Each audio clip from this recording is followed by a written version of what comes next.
Hi there folks, and welcome to video number 102. This video is on velocity time graphs and the rates of change. So the keywords here are velocity, tangent and gradient.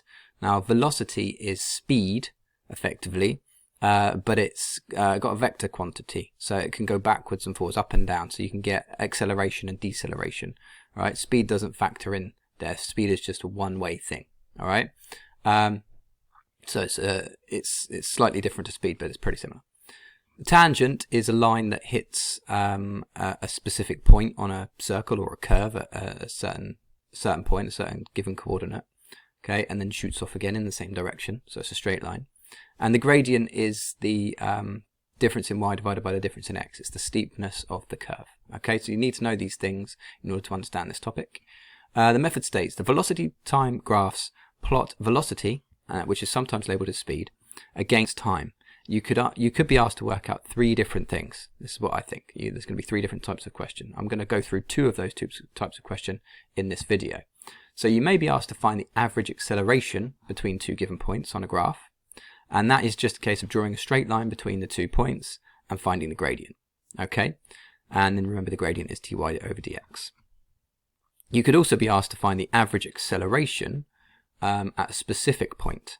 Okay, to do that you need to draw a tangent to the curve at that point and then find the gradient of that line. So it's both involving finding the gradient, because it's all about the rate of change, how quickly the graph is getting bigger. Okay, at that particular point, if you're finding the average acceleration, and if you're finding the average acceleration between 2 points, it's all about joining those 2 points together. So let's look at the first question. I'll zoom into these ones as well, so you can see them a bit better in better detail. Okay, so the graph shows the velocity of a particle. The particle starts moving and it goes up and it starts to get quicker, it slows down, and that's kind of what more realistically in the real world happens with these sorts of things. Okay, and what we've got to do is find the average acceleration between 3 and 6 seconds. So we've been specifically asked for two different points here. So you're going to draw a straight line between 3 and 6 seconds. And what we're going to do with that, and there's our gradient that we need to calculate, we're going to just find that gradient. We find the difference in the y values and divide them by the difference in the x values. So we draw that right angled triangle on the grid, and we get the freehand tool up, and we can see that that is 11 and that is 6. So that difference there is 5, and then that 5 needs to be divided by this 3. Okay, so the and it says we've got to state the units of our answer. So the speed here is 5/3 or 1 2/3, it's up to you, 5/3 of the units, which is meters per second, all right, because you're dividing meters per second by seconds, and that's going to be meters per second squared. That's how you can write that. All right, because we've got meters per second going on. All right, I hope that makes sense to you. That's not too tricky, I don't think. You just find the gradient between those two given points. All right, same for all those sorts of things where you've got two numbers and you can join them together. Now, this one got the same graph, right? But the graph shows the velocity of the particle. Estimate the average acceleration at 3 seconds. So it's at 3 seconds this time. So what we're going to do is we're going to draw something called tangent on the graph at that particular point. Okay, now drawing a tangent can be quite tricky, and you just have to kind of think about what that kind of gradient looks like at that particular point. So I'm just going to go down here like that. Oh no, that's the wrong tool. I'll get rid of that and bring in the line tool. There we go. So if I draw that in there, I can kind of just roughly see where that's shooting off, and that to me looks like a relatively decent tangent to draw. All right, I'm just shooting up there like that. All right, that's not the best one in the world actually. That's pretty poor. I'm going to erase that, get rid of that. All right, let's go. No, don't like that either. So you're going to take a few attempts to get it right at that particular point. Alright, so I think that's probably a bit better.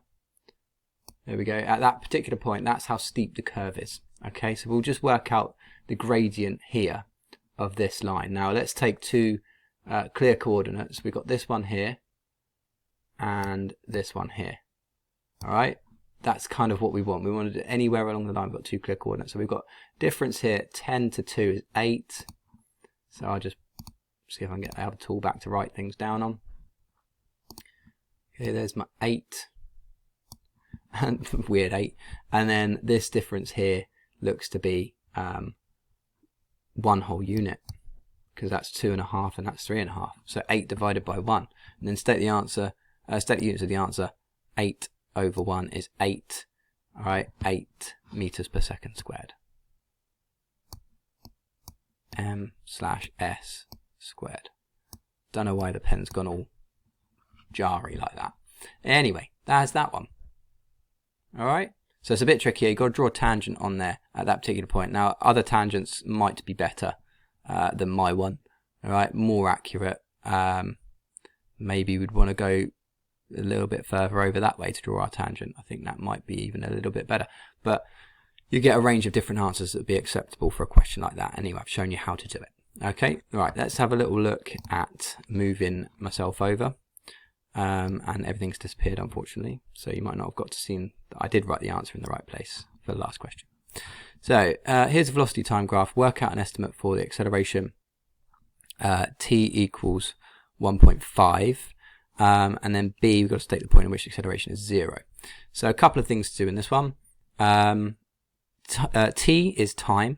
Okay, so at time of 1.5 seconds, you can see that here is 0.5, 1, 1.5. All right, so if we go from here, we'll get our tangent drawn at that particular point. All right, so I'll just mark that on there, and then we'll draw a little, see if we can draw a better tangent than the last one that we drew. I'll see if I can do that with the tool here without zooming in. All right, so I want to just hit the line and shoot off the line and try and get the gradient there. That's not too bad. I'll take that. There you go. That's the steepness of the curve at that particular point. All right, I just want to kind of find a nice 2 clear points, really. So there's a clear point, and where's another one? I can't really see any other clear points I've got. I'll take that. I think I'll take that one there, and I'll go to that one there. All right, and that's roughly, that's good enough. All right, we'll have that, and that's going to be at 11. 11 and 6, so that difference there is 5. And that difference there is 2. So we got 5 divided by 2 to do. 5 over 2. Right, and that is 2.5. All right, and again, the answer would be in meters per second squared. It's the same thing as what I did in the last question, just draw a tangent at that specific point, but this one was labelled as t equals 1.5. Right, no different, exactly the same skill. Now state the point at which the acceleration equals 0. That means there is no gradient to the line. All right, so we just want a flat horizontal line. At what point is that going to be the case? Well, if we draw on there a straight line, you'll see it's this point here. All right, we're going to go right there, that point right there. Okay, so it's right at the top of the curve. It's the maximum point of the curve. All right, now we could use algebra to find that maximum point of the curve if we knew the equation of the line. We know the roots, maybe, if we had the roots, but no, we don't know any of that information. So we're just going to make an estimate and say that we are, the point is at 2.25 on the x. Really awkward using the mouse. And on the y, I would say 8.2. All right, and then again, that's just an estimate, and would have a range of different answers. Would be acceptable for that. All right, so there you go. That's how you understand the world of rates of change for velocity time graphs. Literally two different things. Both involve drawing a gradient or working out the gradient. One is between 2 points for the average speed, and the other one is, or the average acceleration, I should say, and then the other one is at a specific point, and that's the average acceleration as well. All right, I hope that made sense. Thanks very much for watching this one. The next one will be more. It'll be the third thing that you'll be able to work out to do velocity time graphs. And then there's only one more video after that, which is in the graph section. So I'm nearly done with that. Hopefully you watch the rest. Cheers.